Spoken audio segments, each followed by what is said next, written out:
Florida Matters Live and Local, that's coming up next, as well as your WUSF news at 12:04. And you can call Florida Matters Live and Local by calling 813-755-6562. This is WUSF 89.7 Tampa. The Raymond James Gasparilla Festival of the Arts is back. Enjoy the work of 250 artists, children's activities, and live entertainment at Tampa's Julian B. Lane Riverfront Park. February 28th and March 1st, visit GasparillaArts.org. WUSF programs are powered by support from community businesses like Tampa Bay Solar. Learn how your business can support WUSF by calling Jerry Patterson at 800-741-9090. Music is joy. It's the most wonderful thing for the soul, Wonderful thing about playing the guitar, you feel it on your body. Discover our conversation with Alice Cooper's guitarist Steve Hunter at WUSFjazz.org. U.S. battleships and warplanes are massing in the Middle East, and President Trump seems to be edging closer to launching a military strike on Iran. I'm Matthew Petty, and ahead on Florida Matters Live and Local, we'll chat with a Middle East expert about how talk of war with Iran is reverberating here in Tampa Bay. We want to hear from you. Are you worried about the U.S. getting entangled in a war far from our shores? Are you thinking about the recent protests in Iran and the crackdown from Iranian leaders? You can join the conversation by calling 813-755-6562 or emailing FloridaMatters@WUSF.org. And any Swifties out there? Taylor Swift has dominated the charts and popular culture, and did you know you can even study her in college? We'll chat about Taylor Swift's academic era with a USF professor who teaches a course on her lyrics, songwriting, and impact on fans and culture. All this and your emails and calls coming up after these headlines. Live from NPR News, I'm Lakshmi Singh. An unusual quiet settled across snowy lower Manhattan this morning as travel restrictions were in effect. As NPR's Jasmine Gars tells us, a state of emergency was declared in New York and several other states because of a powerful nor'easter. As of this morning, some parts of New York got over 22 inches of snow. The blizzard began on Sunday evening and has continued with strong gusts of wind of more than 35 miles per hour, making conditions even more difficult. New York officials say it could be one of the worst storms in the last 150 years. Hundreds of thousands of people across the Northeast are without power. Thousands of flights have been canceled. New Jersey, Rhode Island, Pennsylvania, Connecticut, and New York issued states of emergency and travel bans, urging residents to stay off the road and reminding people that these conditions can be deadly. Jasmine Gars, NPR News, New York. Mexican authorities say they have killed the country's most powerful drug lord. The head of the Jalisco New Generation cartel died from injuries sustained in a firefight. NPR's Ada Peralta has more from Mexico City. His name was Nemesio Oseguera Cervantes, but he was known as El Mencho. He was 59 years old, and within the past 10 years, this man allegedly built one of the most powerful organized crime groups in the world. He started in the western Mexican state of Jalisco, but he oversaw a massive violent expansion. So they are now operating from north to south and even internationally. NPR's Ada Peralta reporting the drug lord's death Sunday led to violence across large parts of Mexico. Armed men torched government-run banks and gas stations, blocked roads, and set vehicles on fire. American businesses are puzzling over how they might get their money back for the tariffs they paid in the past year. This after the Supreme Court ruled Friday that about half of President Trump's tariffs were collected illegally. But the High Court did not set out a way for that money to be refunded. Here's NPR's Alina Selyukh. Ask anyone who sells anything in the U.S. what's on their mind, and they'll probably say tariff refunds. The U.S. government has collected more than $200 billion in tariffs imposed by President Trump, but now the Supreme Court has struck down about half of them. Anyone who paid those tariffs should get their money back, and that anyone is often small business owners like Sarah Wells in Virginia. She sells backpacks and other products for new moms for breastfeeding. They're made overseas. And we not only need the money back, but we need a process to get the money back, which she hopes will not require hiring lawyers or brokers, extensive paperwork, or years-long litigation. Alina Selyukh, NPR News. U.S. stocks are trading lower this hour. The Dow is down 1.5%. This is NPR News. Support for NPR comes from NPR stations. Other contributors include Charles Schwab, offering investors choices like full-service wealth management, advice, investing, and trading on Thinkorswim. Learn more at schwab.com. And from the Doris Duke Foundation. You're listening to WUSF 89.7. I'm Craig Kopp. Bay Area Legal Services in Tampa just launched an AI chatbot for renters. As WUSF's Gabriella Paul reports, it can help people facing issues like eviction. Answers to questions like, how do I respond to a 3-day notice from my landlord, come in the form of a blinking bumblebee icon on the nonprofit law firm's website. Keziah Hill is in charge of training the bot named Bailey B. Bailey went to law school. Bailey, I would say, is a 1L student, a little stressed but eager and ready to shine. Bailey was designed to provide legal aid for people who can't qualify for Bay Area's free services but can't afford an attorney. Unlike other generative AI models like ChatGPT, Bailey was trained on carefully selected material by legal staff rather than unverified internet sources. While the bot quickly recites info on Florida housing law, it sometimes has familiar AI issues like hallucinations and overconfidence. So Hill says they have to constantly update its knowledge base. Gabriella Paul, WUSF 89.7 News. A Sarasota high school is changing course after withholding 2 stories from being published in its student newspaper. Both pieces were written by Pineview school students and were critical of the school board. Mary McMullen is with the First Amendment Rights Organization. She says the articles were being withheld for expressing a certain viewpoint. That's a problem when it comes to protecting expressive rights of students. The school district says they did not reject the stories. They were simply under review. The articles will now be published only online since the print deadline was about 3 weeks ago. McMullen says that's bittersweet. While we're happy to see the stories be published, at least on the web, it made them harder to get to their readers. To read more about these stories, go to WUSF.org. Cold tonight with a low of 37 degrees. I'm Craig Kopp, WUSF 89.7 News. You can trust WUSF to keep you up to date with the Tampa Bay Rays stadium news. And WUSF.org is also a great place for spring training info. Get the guide to Florida's Grapefruit League, complete with schedules and ticket information at WUSF.org. Women of Resistance is a fusion of music, art, and dance that brings to life the women of World War II who risked everything to fight oppression. March 25th and 26th at the New Tampa Performing Arts Center. For tickets, visit womenofresistance.org. This is Florida Matters live and local, sponsored by Badawi Law, and we're broadcasting from the Doctors Lorraine Rubis and Neil Frankel studio at WUSF in Tampa. I'm Matthew Petty. Gunboat diplomacy. That is one way to describe what is unfolding in the Middle East right now. The gunboats in this case include the biggest warship in the world. It's the USS Gerald R. Ford, which is currently steaming towards the Middle East as part of the biggest buildup of U.S. forces there in decades. Now, the U.S. wants Iran to dismantle its nuclear program, scale back its ballistic missiles, and stop supporting militant groups in the region. And President Trump is warning of bad things if Iran doesn't make a deal. For more about what's at stake and what it could mean for Americans here in Tampa if the United States does launch a strike on Iran, we're joined by Aman Mahmoudian. He has a PhD in politics and international affairs and is a research fellow at the Global and National Security Institute at the University of South Florida. And if you've got questions for Dr. Mahmoudian, you can join the conversation by calling 813-755-6562 or emailing FloridaMatters@WUSF.org. Maybe you're thinking about the prospect of the United States getting involved in another war far from our borders. What do you think about that? Maybe you're a little concerned about it. Maybe you're thinking about the recent uprising in Iran and the crackdown subsequently. You can join the conversation. The number again, 813-755-6562. So thank you so much for being with us. Really appreciate it. Thank you for inviting me, Matthew. So let's start with the buildup of ships, planes, and military personnel. I mean, there is a lot of firepower from the United States, either in the Middle East or heading there. How likely is it, in your view, that the United States could be launching some kind of attack on Iran in the coming days and weeks?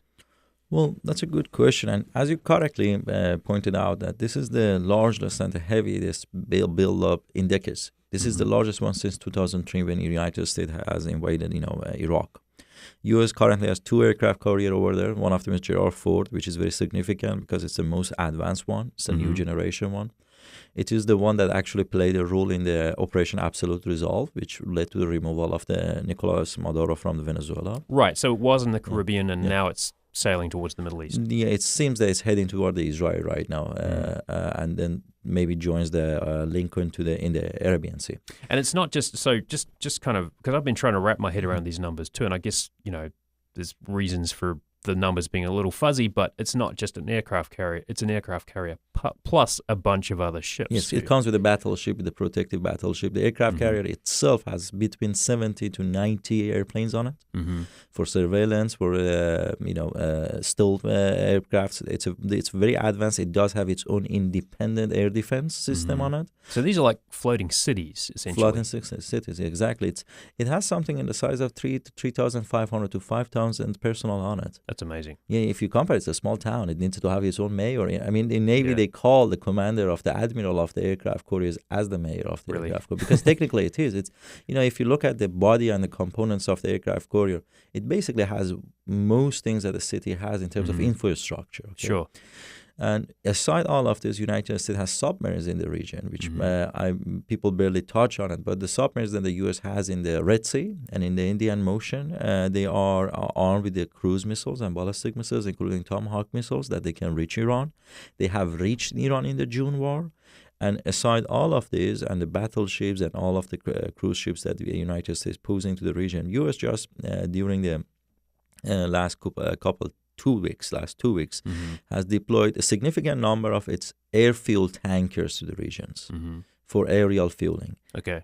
With F-15s that they were heading to the Jordan base. And the F-15s are strike fighter, like fighter planes. They are fighter planes. They have the capability to drop the bombs too. Then they fly from the Jordan. They can fly to the Jordan, bomb targets in Iran, and come back without a need for significant fueling. They can reach Iran at least on one destination. And if you look at these deployments, it's very significant, not in terms of only volume or size. It's significant in terms of that United States is very determined to have the operational capability independent of any third party in the region. Basically, the way that U.S. is posing its troops is that they are sending the signals to the Iranian and everyone that we can carry out our operation, we can hit Iran without needing the Arab nations or other nations to give us space, to give us, let us to use their airplanes, air bases. For instance, in the last 2 months, the UAE and Qatar made an announcement that they won't let the United States to use its airfields in their country against Iran. Okay. It's no longer a case. I mean, if even they don't want to permit it, it's fine. The U.S. has the independent capacity, operational capacity right now in the region to do that through the aircrafts, through the base in the Jordan to do that. So back to your question, to make it a summarized response, I believe because this deployment is very expensive, if the United States wasn't determined and willed to use military force in an event of failure of the diplomacy, they wouldn't do it.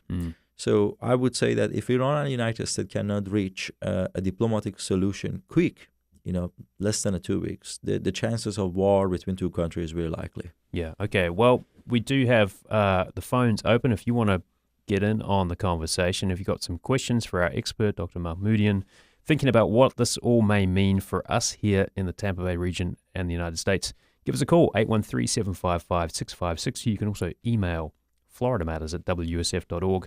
We do have Lee calling in from Auburndale. Lee, you're on the air. What's on your mind? Yes, thank you. Thank you very much for having this very detailed conversation about a large-scale war in the United States, which would be launched into.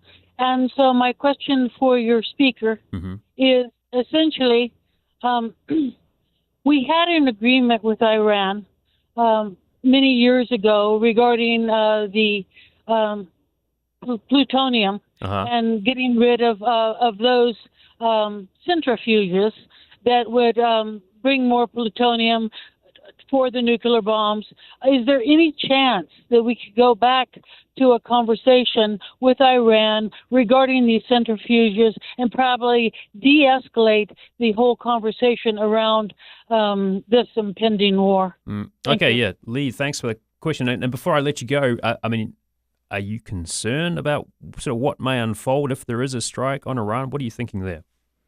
Well, my concern, even here in Florida, we have seen the downturn of our economy here in Florida, $4 billion worth of lost revenue because our president has alienated Canada, has alienated other countries. It's made it more difficult to visit.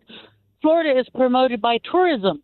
And so we are feeling the effects already in Florida of this downturn of the economy.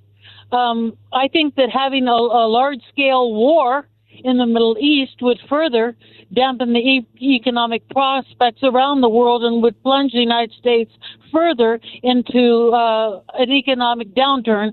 And so, yes, I'm very concerned how we are going to be affected here in Florida. We're on tourism. We get our money from tourism. Sure, yeah.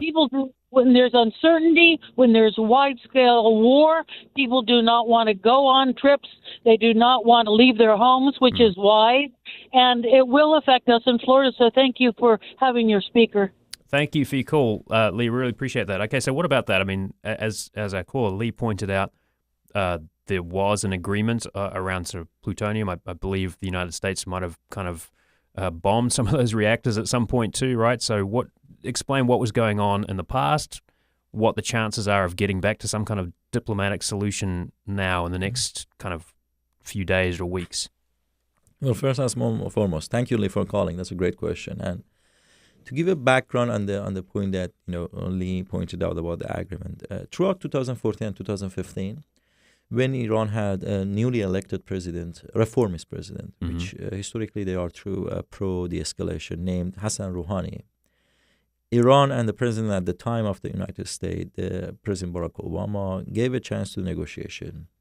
This went through a series of the negotiation, initially led to an interim agreement, and then led to what is known as a nuclear agreement, JCPOA, Joint Comprehensive Plan of Action. During that agreement, Iran made two to three obligation or commitment towards nuclear program. First was that Iranian agreed to have a gap on the level of enrichment of uranium, which is the gap was 5%. So they agreed that they didn't go over the 5%. The second one was that they agreed to reduce the number of the centrifuges, which is the equipment that you use to enrich the uranium significantly. And I mean, just to kind of back out for a moment, the reason there's a concern over this is if enriched uranium is what can be used to create weapons. Yes, the enriched uranium, once you reach the 290%, you can use it for weapon. And then I don't want to change the subject or divert it, but just to give a point to the audiences, because some may have the question, well, if Iran today enriches on 60% or has to be used as 60%, so there is a 30% to go to be weaponized. It is not as easy as it is. When it comes to the enrichment of uranium and weaponizing the uranium, once you reached a certain gap of the enrichment, usually they say it's between 50 to 60%. You have done 90% of the job done. So going from there to 90% is very easy. And back to the JCPOA. The last commitment Iran did, it was to not use the Fordo facility as the main enrichment facility, which was the under mountain facility that in June United States bombed alongside Israel. In 2017 and 18, after the President Trump's being elected in 2016, President Trump, during the election, promised that he would tear the agreement apart. In 2017, he asked Iranian to come to the table. The Iranian refused negotiation. They believe that it's been done once. There shouldn't be negotiation. I think that was a strategic mistake at Tehran's end. They really stuck with their moral or so-called moral or ethical dilemma. They had to be practical. In 2018, President Trump withdrew. And then we had President Biden administration. President Biden administration initially wanted to give a chance to the legacy of President Trump. Yeah. He was preoccupied by Ukraine and Afghanistan, and then the current administration. Now, back to the... Just hold your thought if you could, Sure. Arman. We're going to have to go to a break, but I want to get back to this discussion. Arman is a research fellow at the Global and National Security Institute at the University of South Florida. Do stay with us. The conversation about what is unfolding in Iran, how it could impact us here in the Tampa Bay region, continues in a moment on Florida Matters Live and Local. Stay with us.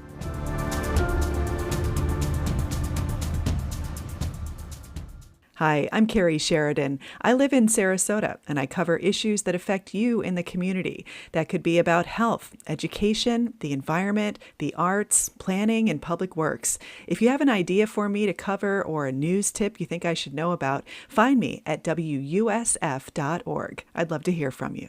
WUSF depends on contributions from people like you. And Tampa General Hospital, the region's only academic health system. Together with USF Health Morsani College of Medicine, TGH delivers groundbreaking innovation and life-saving care. For more information, visit tgh.org. Have you supported WUSF for years and wish you could do more? A charitable gift annuity can help. It's a smart way to ensure WUSF's future and receive guaranteed income for life. To learn more, call Scott Nolan at 800-741-9090 or visit WUSF.org/support. Welcome back to Florida Matters Live and Local. I'm Matthew Petty. In about 10 minutes, we're going to be talking about Taylor Swift, her impact on music, pop culture, even language. Did you know you can actually study Taylor Swift at university now? Any Swifties out there? Tell us about the impact the lyrics and music have had on you. You can email FloridaMatters@WUSF.org and call in about 10 minutes to join the conversation. But for now, let's get back to the conversation with Arman Mahmoudian. He's a research fellow at the Global and National Security Institute here at USF. We're talking about the U.S. military buildup continuing in the Middle East and what it may mean if the United States launches a strike on Iran. Meanwhile, negotiations continue with Iran over its nuclear program. And you can join the conversation. Maybe you're worried about the idea of the United States launching a strike. Are you reflecting on the recent protests and the crackdown by Iran's leaders? The number is 813-755-6562. You can also email FloridaMatters@WUSF.org. Okay, so just a moment or two ago, you were talking about the Biden administration, a different approach from them to that agreement around Iran's nuclear program. What happened next? Well, then the President Trump came back to the office, which brings us to the lease question. The President Trump's stand on Iran's nuclear project is different from the President Obama and President Biden. Mm-hmm. President Obama and to some extent President Biden had a willingness to accept a degree of enrichment inside the Iran. President Trump wants to totally shut down, at least from what we can hear, and Steve Witkoff yesterday also confirmed that, the enrichment altogether in Iran. So basically what he wants that the Iranian nuclear planets in the planet in Bushehr would import the uranium needed, the fuel for its activity, but Iran wouldn't produce it. And he also wants Iran to give ahead or hand in the 400 kilogram of highly enriched uranium that it had, about 400 kilograms, 60% enriched uranium, that Israelis couldn't remove during the war of the June. Mm-hmm. Well, Iran seems to be willing to deal on that 400 kilogram. The technical aspect of it is a bit different. Iranian made an option to, instead of giving it to the foreign country, they dissolve the uranium inside the Iran with injecting new components to it. Presumably there'd be some kind of investigation, supervision of that. Yeah. Right. But what they are not willing to give in is the matter of enrichment altogether. Iran wants to have some level of enrichment, and there is a reason behind of that. During the last 3 decades, Ayatollah Khamenei, the Iran's authoritarian supreme leader, has been constantly pointing out that the enrichment is quote-unquote haqq musallama mas, the direct translation to English would be our obvious and blunt right. And he took it's kind of a sovereignty issue. Sovereignty issue, and matter of national pride. And he dragged the country, because of that, towards sanctions, isolations, war. So if now he backs down over this matter, there would be a strong political cost for him to pay. Right, and he's probably thinking about the protests in the recent months and thinking, I'm in a precarious position already. Exactly, that's a very good point. Look, if your country is on edge of the national, or already had a national wide protest, the last thing that you want is to appear weak. And I think that's a dilemma that Ayatollah Khamenei has. On one hand, he knows appearing weak might encourage protests. On the other hand, he knows that if he doesn't make a deal, a war can result in the collapse of his regime. So he's on a crossroad and a calculation that he only has to make. Yeah, between a rock and a hard place, as it Exactly. were. Now, we saw some demonstrations last month from Tampa's Iranian community in solidarity with the protests in Iran. I mean, sort of reflecting on that, what does what's happening now in the Middle East mean for them, do you think, for folks here in the Tampa Bay region? I think, well, Tampa and Florida in general are in a very interesting position when it comes to events in the Middle East, because we have the MacDill base in Tampa CENTCOM. and CENTCOM. So technically, next to Washington, D.C., we are the second city in the United States to make the decisions or enforce them in regard to the Middle East. About the protests and the Iranian community, look, the truth is, since 2015, 16, about a decade, every 2 years, biannually, Iran had a major national-wide protest. And those protests were over different aspects of the society. Climate, drought. A young lady a couple of years ago got killed because of the way that she was dressing. Sure. That triggered another national-wide protest. Economic issues, ethnic issues. And if you look at the statistics of the casualty of each protest, you would notice that they are gradually increasing each protest to the another one. So the crackdown has become more widespread each time. And more bloody and more violent. And it means that if in the increase of the crackdown of the government, especially the nature of the violent nature one, it shows that the government has no other options to offer. Because if you're a government, the last thing that you want to kill your own people, because that creates a question of legitimacy. There's a practical matter behind it. But the Islamic Republic has moved on from that. What does this mean is that there is a great deal of resentment inside Iran toward the regime, the way of the life that the regime wants to inflict. And this sentiment be shared by the Iranian outside of the country, because they cannot visit their country. They know their comrade is not there living in a free world. Their family are not. And we have a strong Iranian community in the United States.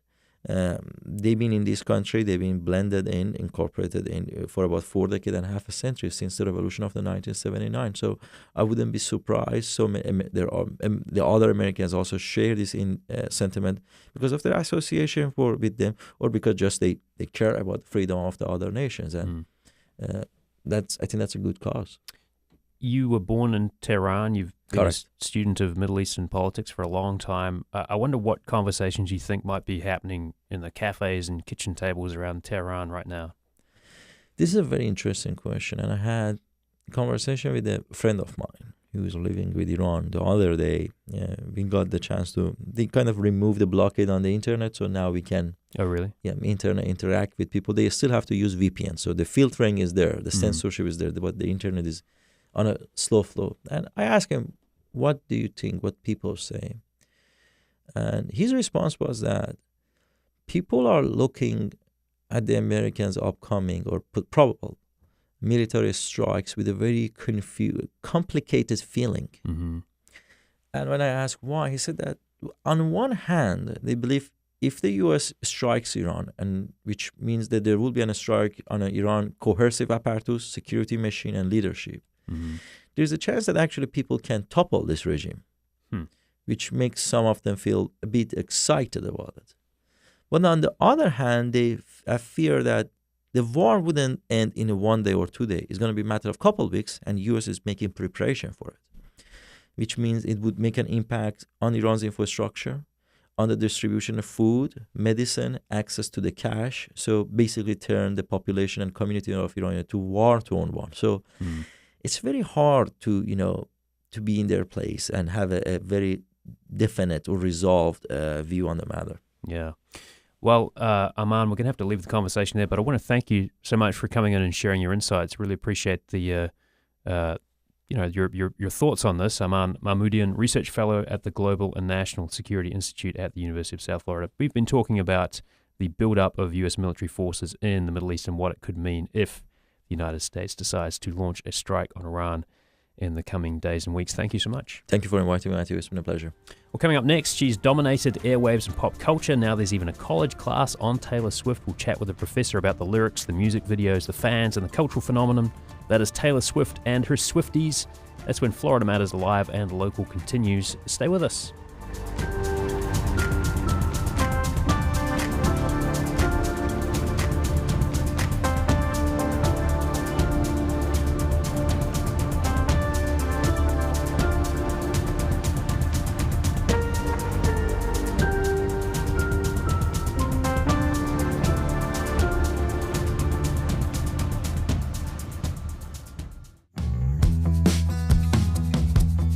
If you want to know more about what's happening around you in 2026, subscribe to WUSF's Wake Up Call newsletter.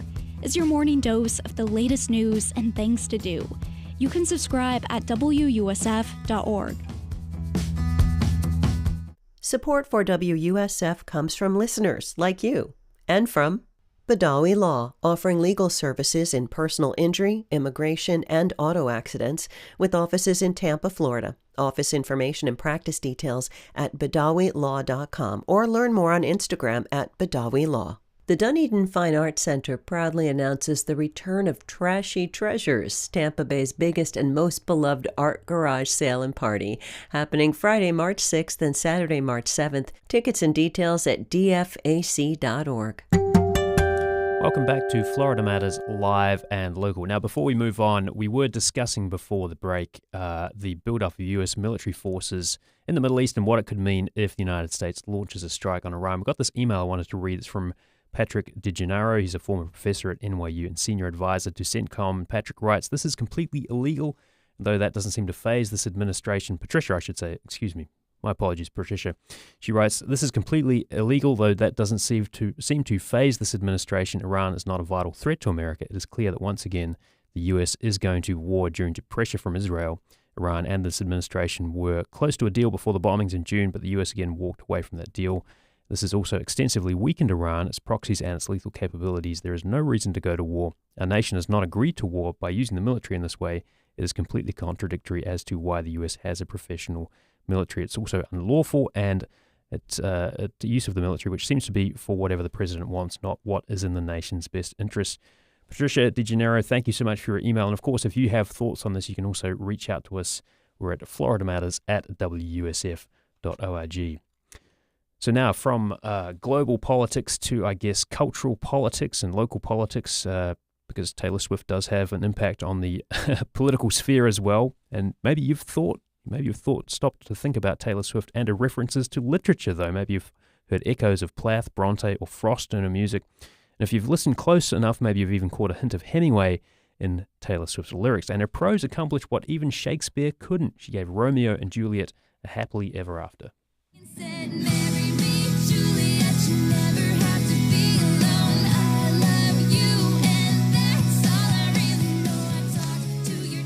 Of course, Taylor Swift there. Well, at the University of South Florida, students can take a course to study Taylor Swift's music. We're joined now by one of the instructors, Professor Jessica Cook. Professor, thank you for being with us. Thank you for having me. And if you're a fan of Taylor Swift and literature and you want to share your observations, let us know what questions you have for our Taylor Swift scholar. You can join the conversation, or as Taylor Swift might say herself, call if you want. The number is 813-755-6562. That's 813-755-6562. You can also email FloridaMatters@WUSF.org. Okay, so tell me about this course. What do students learn, Jessica? So the class has been co-taught by myself and then two of my colleagues in the English department, Dr. Emily Jones and Dr. Michelle Taylor. And we drew upon our own kind of areas of research and teaching expertise. So students learn everything from what Renaissance self-fashioning and Renaissance poetry can teach us about Taylor Swift's own kind of self-marketing and confessional sort of lyricism that she engages in.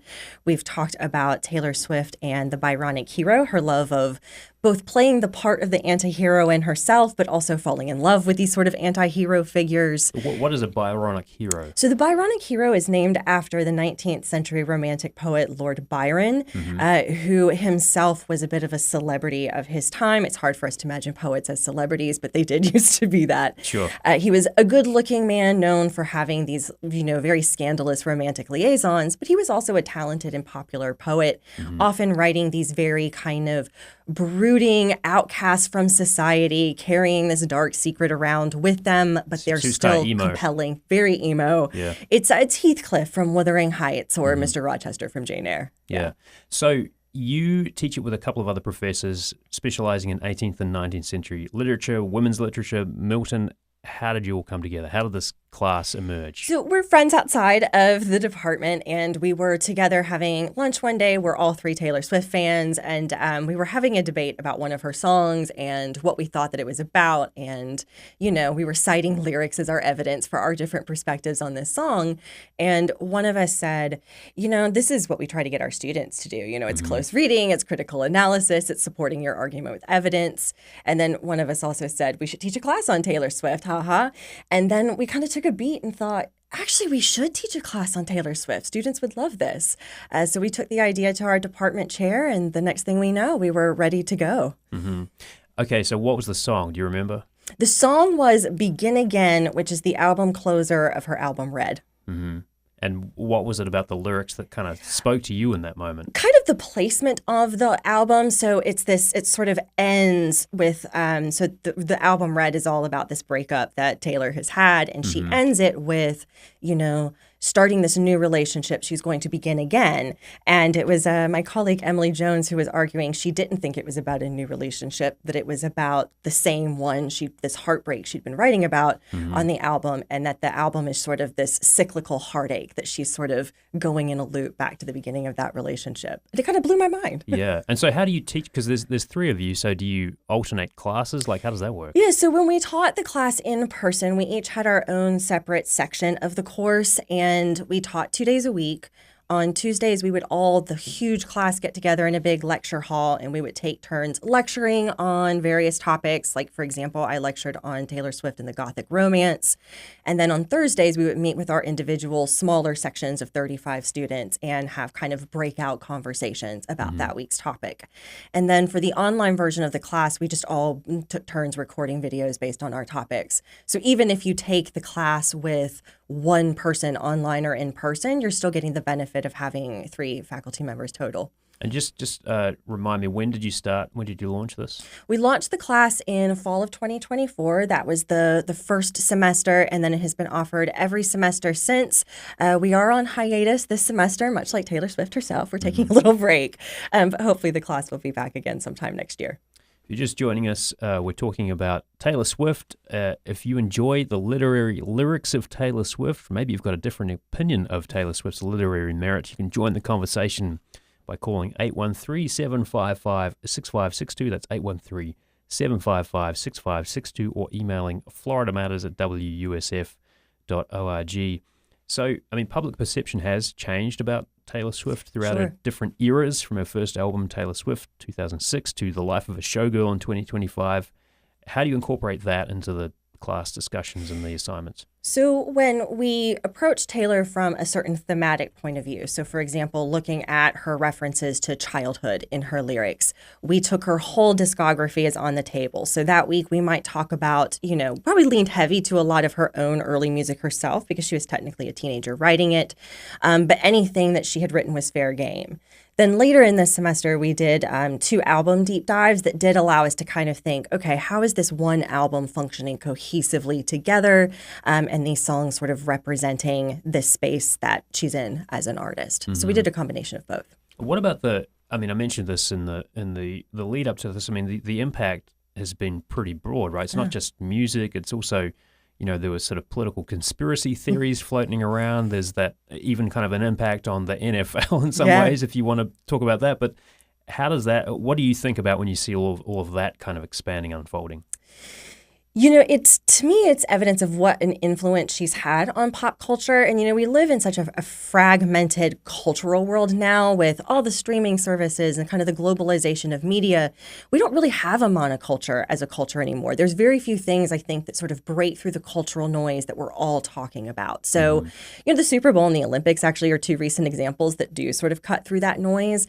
But Taylor Swift is one of those people, for better or for worse, love her or hate her. She is someone who, my 70-year-old father knows who Taylor Swift is, right? So I think that's one of the reasons she's significant, is that she is this kind of point of sort of cultural contact where whether you like her or dislike her, whether you love her music or you don't know much about her, you still know who she is. You know about what she's up to. So I think it's one of those few kind of cultural gathering points that we still have. Yeah, and I mean, when you think about what you were listening to and paying attention to growing up, does it seem to you like the next generation, like the students that you're teaching, they kind of have this hankering for that? Because, I mean, when you think about it, there sort of aren't the same, stars like that coming up necessarily as there would have been back in the day. Yeah, the thing that is kind of, it shouldn't have surprised me about my students, but, they're so much younger than me. Most of them have grown up listening to Taylor Swift. So I have students in the class who tell me all the time, this was the first album I ever bought as a kid. This was the first concert that a parent ever took me to.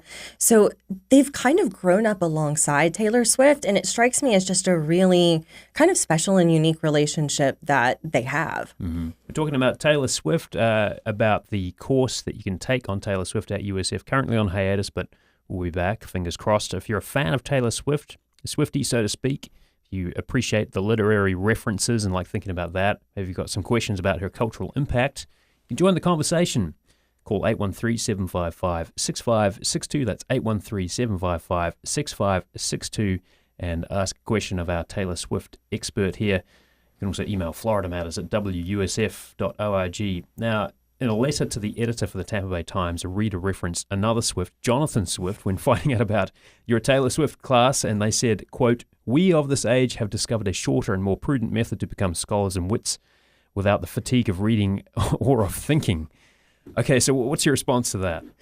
So I actually read that letter to the editor at the time that it came out. I think sometimes people's fear, whether it's Taylor Swift or just any kind of pop culture topic, particularly, in a literature class, the fear is that it's replacing something that person perceives as more valuable. In this case, Jonathan Swift or William Shakespeare or Jane Austen.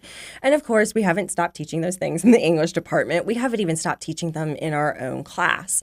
This is a specific course on pop culture. The topics rotate according to who's teaching it. Like right now this semester, it's a horror and Gothic literature course, which I think sounds like a lot of fun. Yeah. So on the one hand, nothing's being replaced or lost, but I also think it's important for us to remember that, even people who are in the literary canon, who we perceive as being sort of classics of literature, your William Shakespeare's, your Jane Austen's, your Charlotte Bronte's, they were also once the pop culture of their time. Right. Shakespeare was playing to a mass commercial audience. And people in his own day were debating, is this Shakespeare guy any good? Is he just a hack writer? Or he cares more about making money than making great art? And then he also had some huge fans, just like Taylor Swift has huge fans. So I think what's great about this class is, one, it gets students excited about taking a literature class, an English class, and it can also introduce them to new things. I've had students walk away from the class saying, well, now I want to go read Daphne du Maurier's Rebecca, because I've read about the Taylor Swift song that references it. So it's still exposing them to other things that hopefully kind of piques their curiosity, but it also lets us do kind of in live time what Shakespeare's fans or Jane Austen fans were doing in their day, which is talking about an artist that they find meaningful and significant. Yeah, so the conversations may have something in common with what was going on. Absolutely. Hundreds of years ago. Yeah. The medium's changed a little bit, though. Have you had any feedback from Taylor Swift? Is she aware of this course? No, we are not. That would be like a dream come true, wouldn't it? No, we have not. Yeah. Now, you also taught a course on Harry Potter for USF's London Study Abroad program. How does this course compare? So that's actually a film class. So we look at 3 different Harry Potter films. And because it's a film class, we talk a lot about the technical side of films. So they're learning kind of basic film terminology. And because it's a study abroad class, we're able to actually go to some of the filming locations and see the way that it's sort of, they've adapted the London, landscape into those films. So what I think they have in common, though, is taking, particularly because there's something that my students have also too kind of grown up watching and have a lot of nostalgia for, they're kind of mini experts in these topics. And I think they find that empowering. And I think it makes it a little easier to learn, say, technical literary terms or technical film terms, because you're going in with knowledge of the content itself. And so I think they're sometimes able to kind of tap into some higher level critical thinking, that is maybe, say, harder when I'm teaching an 18th century British novel class where all the effort is going into, can I just even understand what I'm reading here? Yeah, getting past the language. Yeah. In the last sort of 30 seconds or so we have here, how might this class challenge Swifties and haters alike? Because I imagine there might be people tuning in who say, well, I'm not necessarily a Taylor Swift fan, but this seems intriguing. Let me check it out. Yeah. So I think for the Swifties, what it does for them is it gives them a way to kind of do sustained critical analysis of her work that they've already been doing. They're already practicing these close reading skills and talking about them with their friends. So I think they find it legitimizing of their interest, but it also kind of encourages them to maybe get past, say, reading everything through the lens of Taylor's own life and instead think about some of these larger literary influences. And then for the skeptics, I think what they enjoy is just, I've had students tell me, I wasn't a huge Taylor Swift fan, but I wanted to take this class because it was exciting to take a class on something from pop culture, that is really current. And they like the idea of, well, now I can go do this and apply the same kind of things we've been doing to Beyonce or Bad Bunny. And I think that's really exciting for them. Well, Jessica Cook, a USF professor, has been speaking with us about her Taylor Swift course. Thank you so much. Thank you for having me. You're listening to Florida Matters live and local. Stay tuned. More to come in just a moment.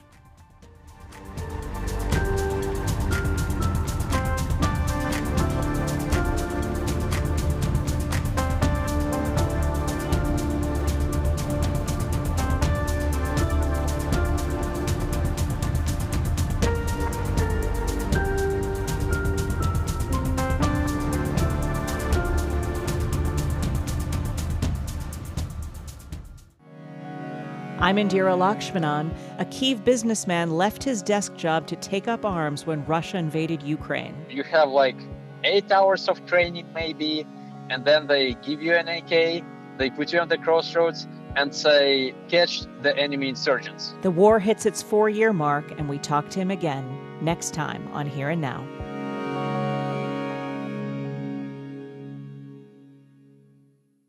Join us this afternoon from 1 to 3 on WUSF 89.7. I'm Ricardo Cuomo, and I'm a WUSF Zimmerman School Radio News intern. At WUSF, I found an incredible group of people who supported me and taught me a lot throughout my time here. Everything I know about the radio industry, I owe it to them, and all the amazing opportunities I've had as an intern. With your help, future journalists like me can get the opportunities we need to grow in our careers. At WUSF, support comes from the people who listen, like you.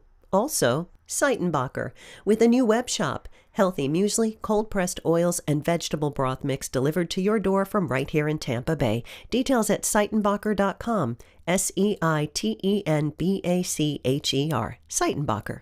You're listening to WUSF 89.7. Catch up on the latest health news at the Health News Florida page on WUSF.org. Welcome back to Florida Matters Live and Local. I'm Matthew Petty.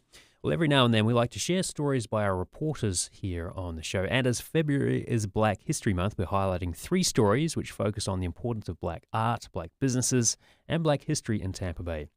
Last year, WUSF spoke with Bob Devin Jones. He's an actor, writer, director, and producer. In this interview, produced by WUSF's Jessica Mazzaros, Bob Devin Jones talks about the importance of art to black history and co-founding Studio at 620 in St. Petersburg 2 decades ago. We just wanted a place for the community to gather without hurt, harm, or danger. That was all. And we eventually morphed into the answer always being yes. So yes became our idea, it became our motto, and then it became our mission. The answer is always yes. So that way, if you were an established artist, emerging artist, not yet an artist, we said yes. I don't know if things were lacking in terms of going across differences and intersectionalities and all of that.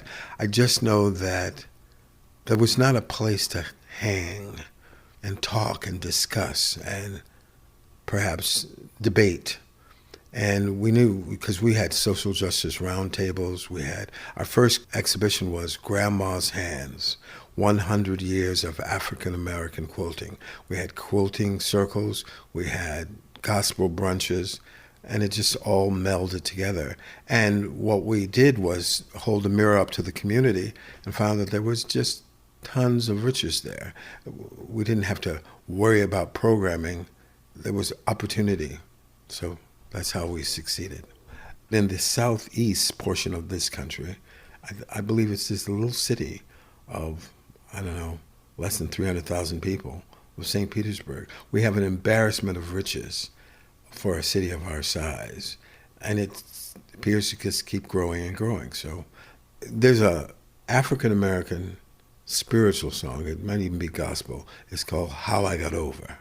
Mahalia Jackson very famously did it. And I think there was a movement, and still is, called BLM, Black Lives Matter. But Black leisure matters too, so that's BLM. We can't always just be on the barricados demanding, cajoling, requesting civil, human rights. Sometimes you have to jar the floor with, yes, I am, and yes, I'm going to be.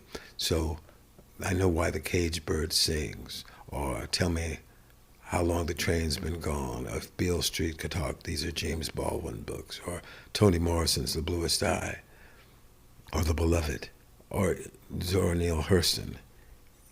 We need all kinds of uplift, but creatively, hopefully, you're inspired, and inspired is like a fuel that kind of supercharges you from one thing to the next and can surf ride you through a lot of adversity, challenges, and you make manifest the song How I Got Over, and this is how I did.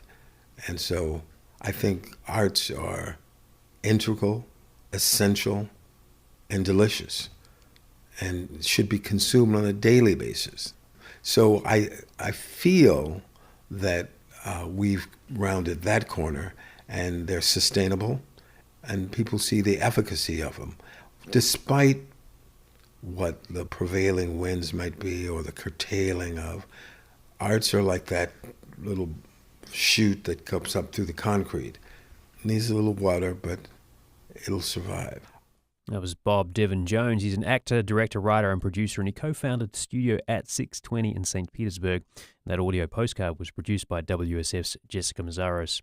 Well, back in 2023, WSF featured the voices of educators, historians, and people in our community who've been moved by learning a piece of Black history.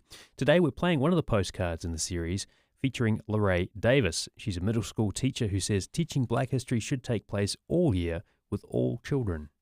My name is Lorraine Davis, and I am a middle school language arts teacher in Apollo Beach.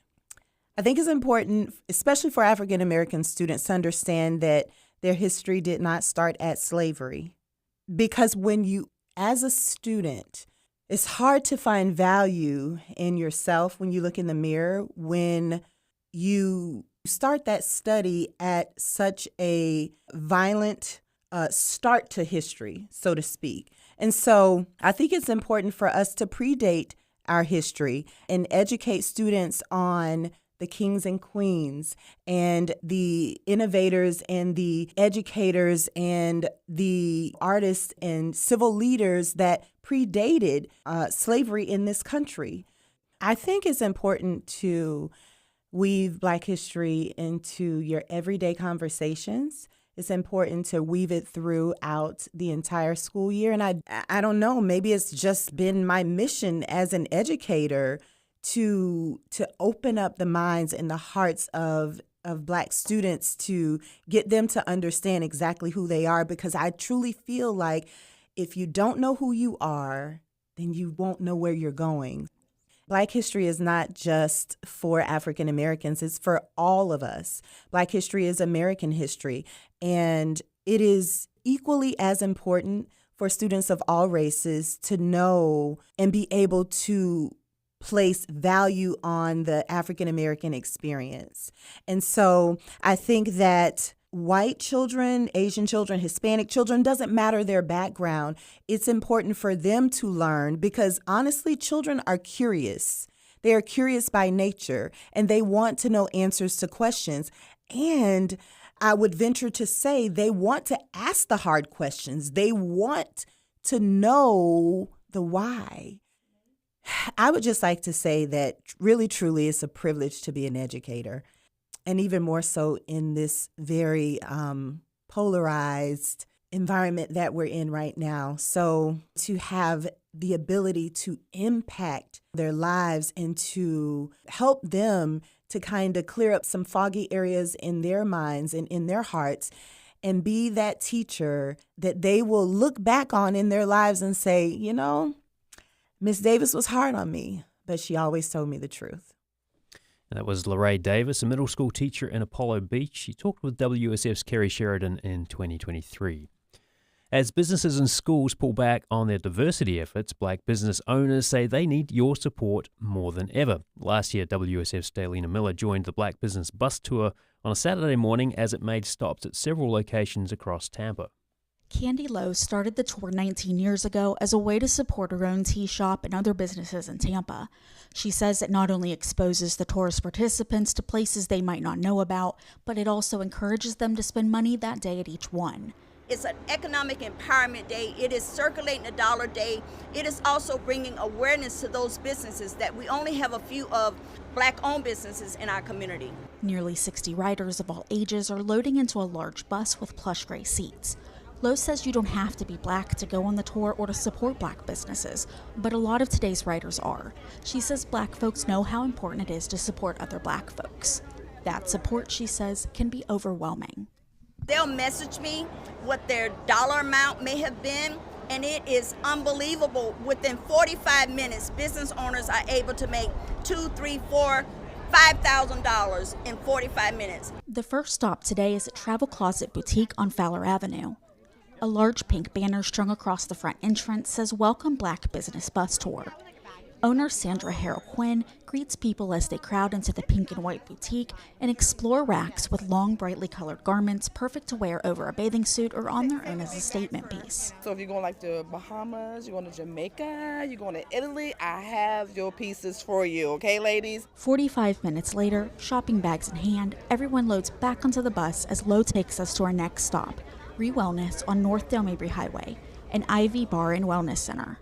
Come on in. Aren't we excited? You all should be excited too. Excited. We need Black Business Bus Tour. Right? This is all about us. Hello. There, participants are treated to discounted massages, time at the oxygen bar, and an opportunity to get an IV that owner Anita Lee says is loaded with essential fluids, electrolytes, vitamins, amino acids, and antioxidants. Another 45 minutes later, we load back onto the bus for our last stop, Synergy Suites on Hillsborough Avenue. Buy something, even if it's a cookie. That's what it's about on this last stop. Because she need our support. The riders swarm the small storefront and take selfies in front of a pink rose wall. Cards are exchanging hands faster than the orders can fly out of the kitchen. Peach cobbler cheesecake, cupcakes of all flavors, brownies loaded with toppings. As the rush dies down and we get ready to load back onto the bus for the final time, owner and baker Shanika Denise pauses to wipe the sweat from her brow and smiles, giddy from the rush. It was amazing. It was so crazy. It was crazy back there, but it was fun. It was a lot of talking and laughing and smiling, so it was a great opportunity. I would definitely do this again. The bus returns back to the plaza on Nebraska Avenue where it started, where riders are treated to more black-owned businesses in the form of a pop-up market. Lowe is pleased with today's turnout. To her, it's proof that regardless of corporate diversity efforts, people are willing to support diverse business owners in the communities they live in. And, she says, more people of color are willing to step out on faith and open their own business. If DEI is saying that they are going to possibly lay people off, a lot of people are actually following their passion and their dream and going into entrepreneurship. as a diverse person as well. She says whether other businesses support diversity efforts or not, the Black community in the Tampa Bay region stands strong and will continue to move forward regardless. Well, I don't know about you, but I was getting a little hungry listening to that. Peach cobbler cheesecake sounds amazing. Well, thank you so much to Daylina Miller, Kerry Sheridan, and Jessica Mazzaros for those stories. That is our show for today. Coming up tomorrow on Florida Matters Live and Local, the state of Tampa Bay. We are growing. It's a popular place for people to come here and sit down roots, but we're not getting any more affordable. We can find out more about what makes us competitive and where our competitive disadvantages may be on the show tomorrow. Florida Matters Live and Local executive producer is Grayson Doctor. Our producers are Amelie Horace and Quincy Walters. Our engineers are Jackson Harp and Gio Garvin. Jackson composes our theme music, and Warren Buckholtz handled the video today. You can subscribe to Florida Matters Live and Local wherever you get your podcasts, and you can also watch on WUSF's YouTube channel. I'm Matthew Petty. Thanks for being with us, and we'll see you tomorrow.